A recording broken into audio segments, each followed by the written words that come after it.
Greetings and salutations. How's everybody doing? And you're probably noticing, Steven, you were growing a beard for a while. What happened? What happened? Well, a couple things happened. I guess one of the things was I just thought this movie kind of. I had to take take a day off just to finish the movie because the movie just not bit that. It just hurt. It just made me crack, man. Not just it was mostly kind of bad. Same time as cringy, and at the same time much fun. I needed to take a break. So that, and also just I work in the kitchen. I work at a kitchen, so and I have to wear a mask. So it also kind of got musty because when you have to wear a mask all day, I don't know. I just felt like I'm getting tired of it. Plus, whenever they decide to say, "Hey, we're finally open in the dining room," I felt like I'm ready. But I don't. But that's not the point. What we're talking about today is Madeas. Madea's witness protection.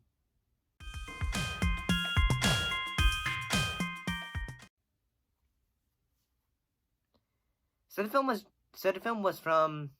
What year was this one from? Oh yeah, this one was from the year 2012. That was the same year I graduated from high school. So the film was directed by Tyler Perry, produced by Tyler Perry, and written by Tyler Perry for the screen. This is one of the first Tyler Perry film which was not based on one of his plays. So the film had a budget of $20.9 million and a box office return of $66.9 million. So the plot of the film was a Wall Street banker and his family are put on witness protection after he is framed for a Ponzi scheme. And his family are set to stand at Madea's house. All the while, the mafia is after him. I just added the mafia is after him because that kind of would have made it slightly a little bit better, to be honest. So the cast includes Tyler Perry as Mabel Simmons, or Maydea, Brian, and also Joe. Eugene Levy as George Needleman, Dennis Richards as Kate Needleman, Romeo Miller as Jake Needleson, Doris Roberts as Barbara Needleman, Daniel Campbell as Cindy Needleman, Devin Loes as Howie Needleman, John Amos as Pastor Nelson, Marla Gibbons as Hattie, and Tom Arnold as Walter Burns, Josh Jocelyn as Lucas, and Charlie Sheen as himself. He was in a cameo, but I don't think I saw him. I don't remember seeing him. But at the same time, I don't care about that last part. So I'm going to give you one thing I thought, okay, compared to the last film, which was Madea's Big Happy Family, which had a kind of a fun little animated intro, which was refreshing. And here we just go back to generic television, just goes like white title fonts with Madea's witness protection. It would have been something they could have done that could have made the title card interesting. And I know that seems like a nitpick, but like when you have a previous film that has a pretty cool, interesting, creative opening, even though it's just like what looks like cutout animation style, which was kind of cool with the way it looked. It would have been cool if they had actually brought that style back for another Tyler Perry opening. So some of the things I thought, but here's the thing: if you want me to give the full, like what I thought of the film before I go into spoilers, because I'm gonna be going for that spoilers a lot. So yeah, I'm gonna be nitpicking or talking about little bits and pieces. So overall, I think the film is actually funny, but at the same time, I'm kind of glad there wasn't so much of the family drama. I mean, there's some parts, but at the same time, it wasn't so much drama that it wasn't boring or just overwhelming the comedy. But at the same time, it wasn't like, say, the comedy was overwhelming the drama. It seemed like it was very evenly balanced. And that's just me giving my opinion, and that's just what I think.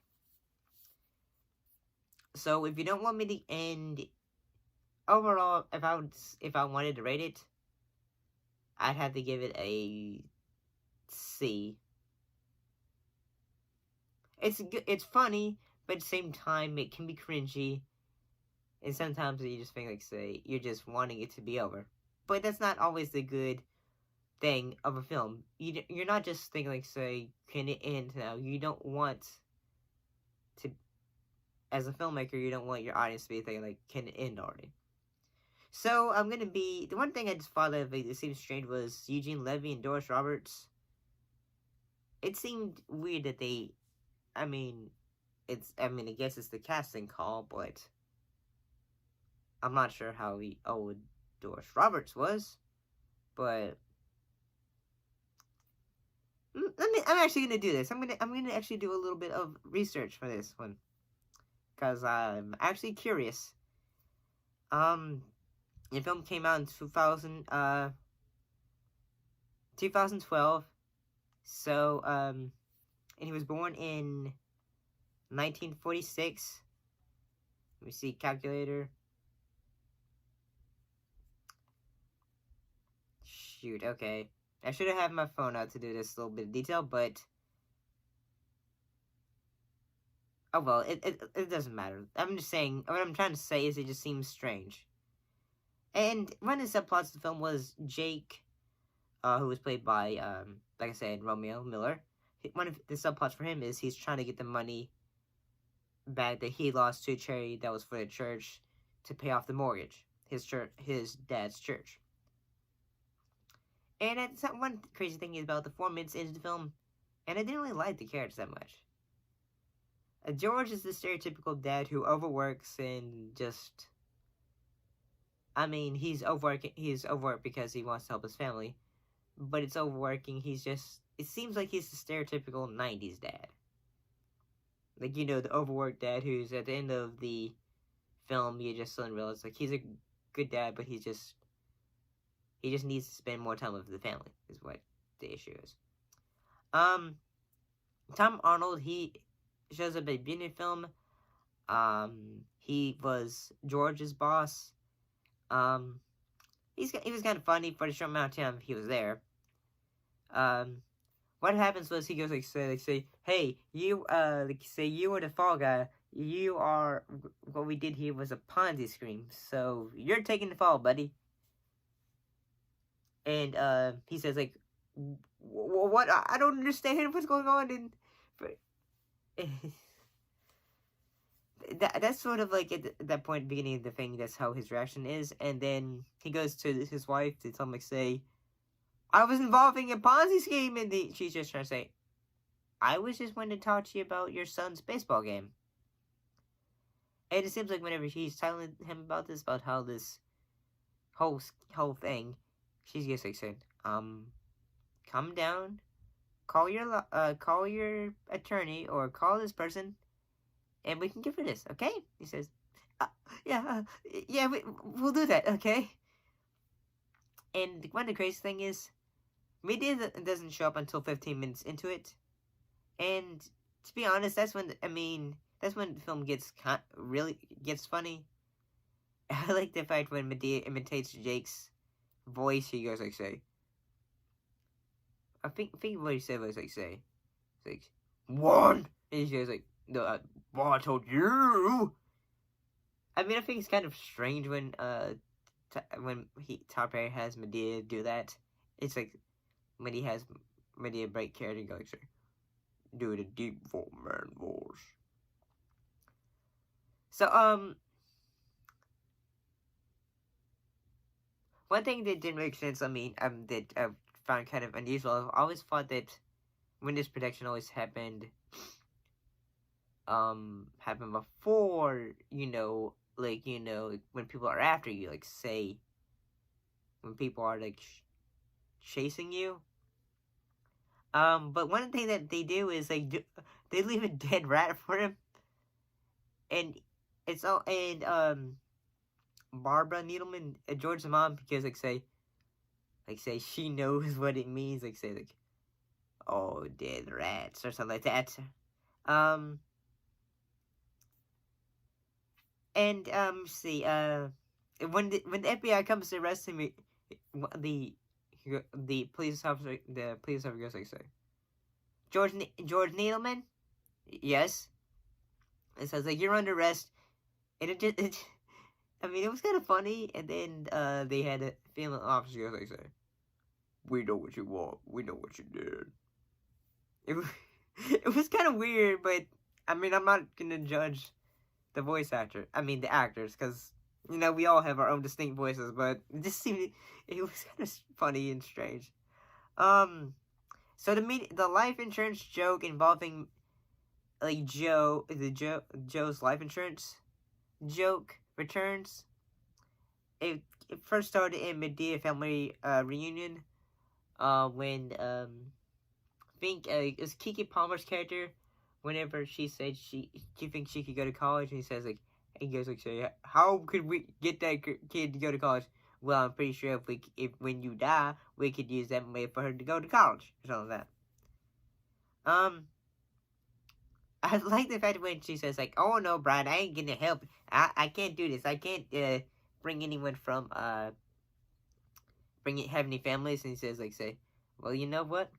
Guess that $4,000 for the year to someone else. And then they both changed it too. but I like the reaction they had when Medea's reaction to the family. She goes say, hey. She just has a place to go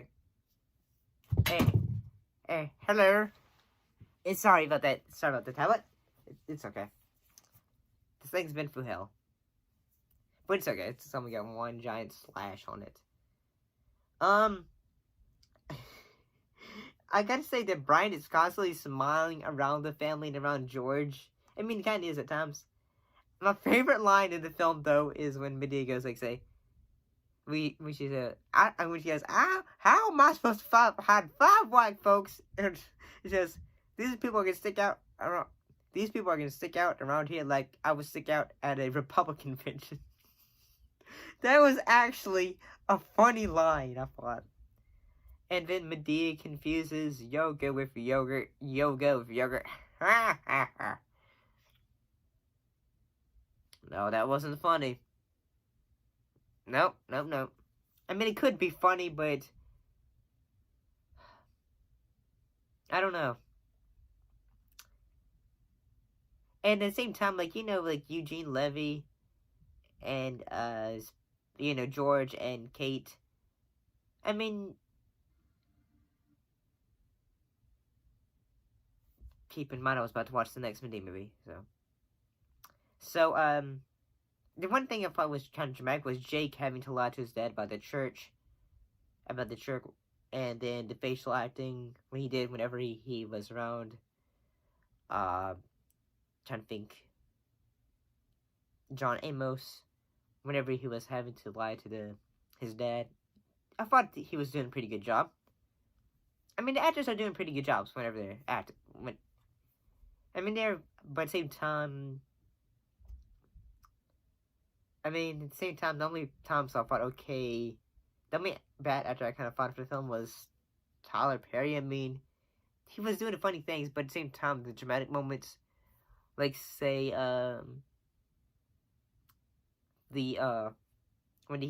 when Madea's having to tell Cindy about her entire family having died because of the mafia. At the same time, I kept on feeling my thought, wouldn't it have been awesome if Madea was suddenly having to go and, suddenly she realized, say, oh, hey, he actually is my relative. I'm going to have to, stand up for my family. And I guess say when Joe is asking questions to find out if George is his son, it's kind of awkward / funny. It's like saying like say, so when do you like soul music? And you like whenever you had to pee, do you go like, or do you go like, do you just hold your hands out and just go, or something like that? He goes like, yeah. He says like, he keeps going like, check. And I'm just thinking,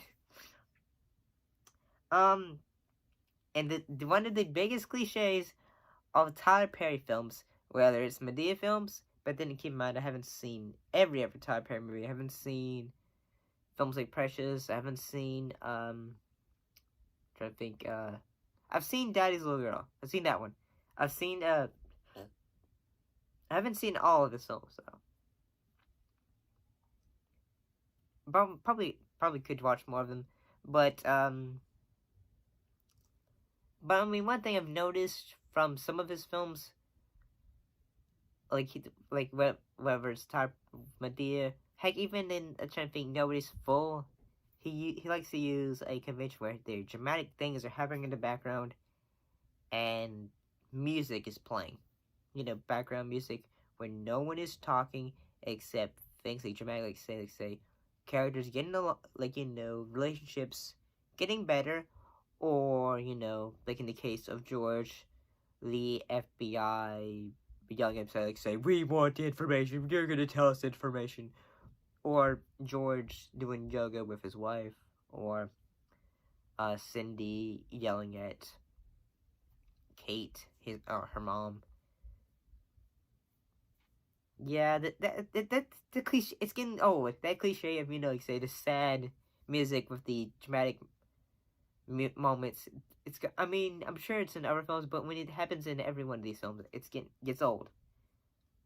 And when they finally do go to decide say they're gonna do say get all the money back because George gets his revelation, say I finally figured out what's the connection in all the documents I have to get the money back.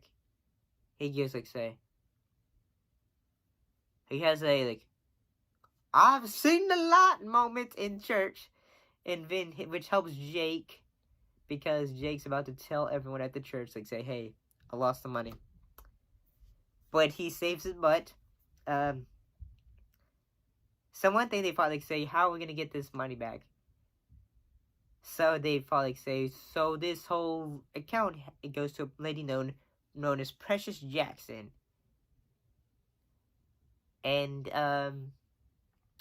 so one thing they do, which is, if you've seen the trailer for me when it came out, they use, I mean they don't use it as that context, but they decide to use Madeas as Precious Jackson, but the final plot detail is basically used from Ghost.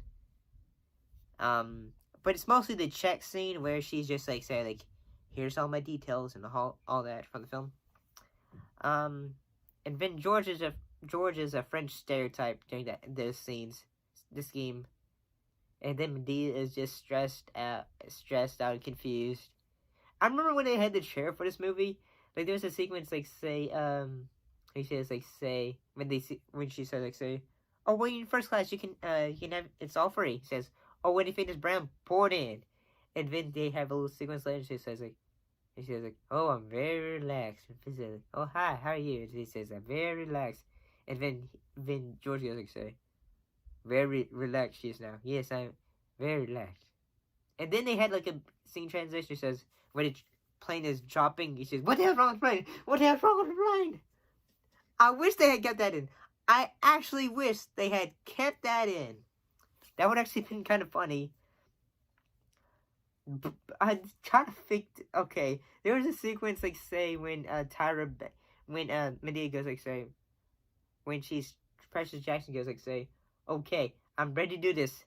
Excuse me while I do my Tyra Banks, and she just lifts up her chest and goes say, and she just gets walks forward, and then she just talks to Jack Goldberg to get the accounts. She gives him her bank account so she can get the money transferred to her as well.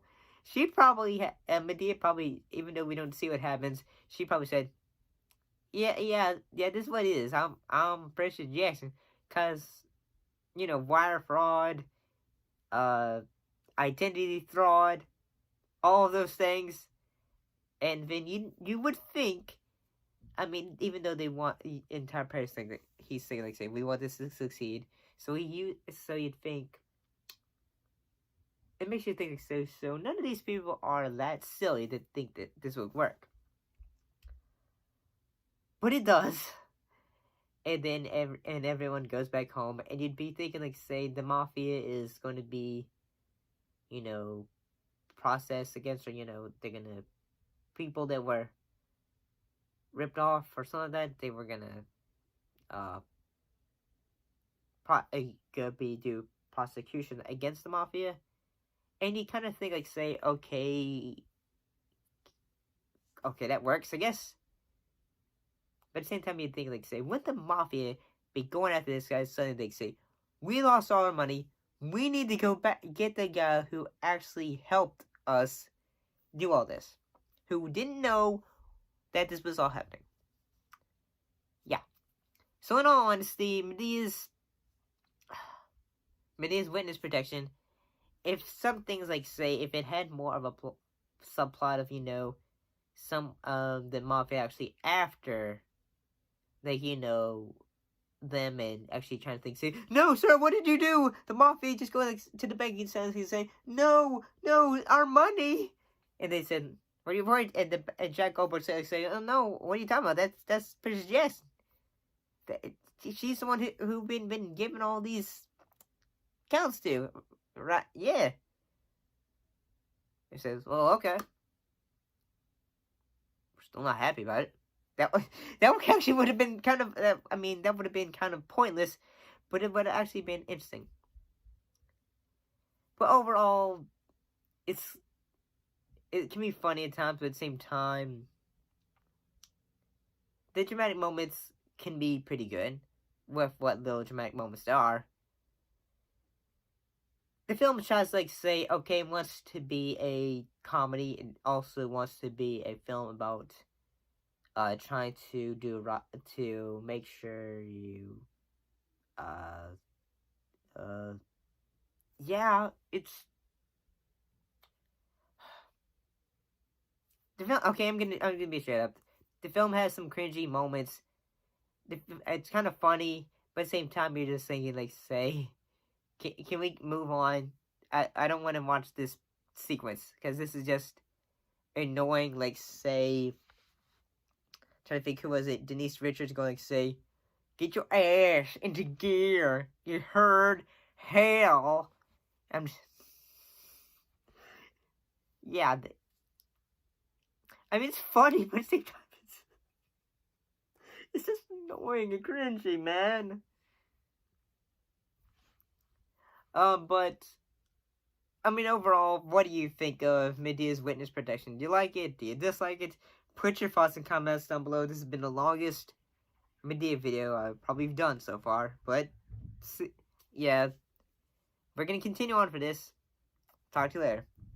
Bye bye.